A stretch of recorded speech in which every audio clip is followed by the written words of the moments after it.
Hi, and thank you for tuning into Noir Histoire. I'm Natasha, and in this episode, I'll be sharing what I've learned about John Wesley Cromwell, born on September 5th, 1846, died on April 14th, 1927, notable educator and activist, nationality, American. John Wesley Cromwell was born in Portsmouth, Virginia, the youngest of Elizabeth and Hodges Cromwell's children. The couple's total number of children and Cromwell's position in the birth order is unclear, as one source states that they had 7 children, while another states they had 12. Both of Cromwell's parents were enslaved at the time of his birth, but his parents eventually managed to purchase their and their children's freedom by 1850. After procuring their freedom, the family relocated to Philadelphia, Pennsylvania. Cromwell enrolled at Byrd's Grammar School and later at the Institute for Colored Youth, from which he graduated in 1864. He spent some time teaching in Columbia before returning to Portsmouth in 1865, where he operated a private school for part of the year. One source states that the school closed at least in part due to racist opposition to black people being educated.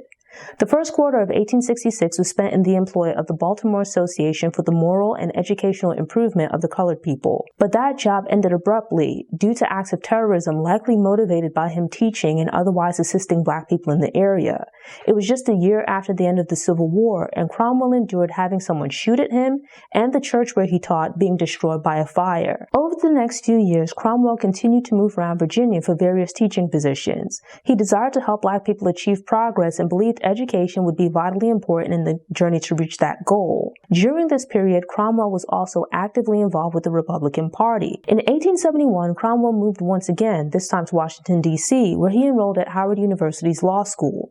A year later, he obtained a clerk position at the Treasury Department after passing the civil service exam. In 1874, Cromwell graduated and successfully passed the bar exam. He would continue to work in various positions at the Treasury Department and also at the U.S. Post Office until 1885. Cromwell spent the next 4 years practicing law, but as in the past, returned to education. Over the next 2 decades, he worked as a teacher or principal at various local public schools. During the 1870s, Cromwell was a member of several groups that were advocating for improved and increased educational opportunities for the black community. He also began publishing a weekly newspaper that covered racial issues and discussed the humanities. In the 1880s, Cromwell continued working as the paper's editor and also wrote a few long-format notable pieces. He also helped to establish several organizations focused on the black community. Some of the organizations he founded includes the National Colored Press Association, the Virginia Educational and Historical Association, Bethel Literary and Historical Association, the American Negro Academy, and the Negro Book Collectors Exchange.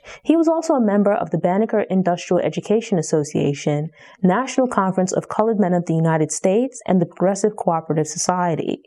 In addition to penning articles for his paper, he also wrote essays and books on subjects related to education and history.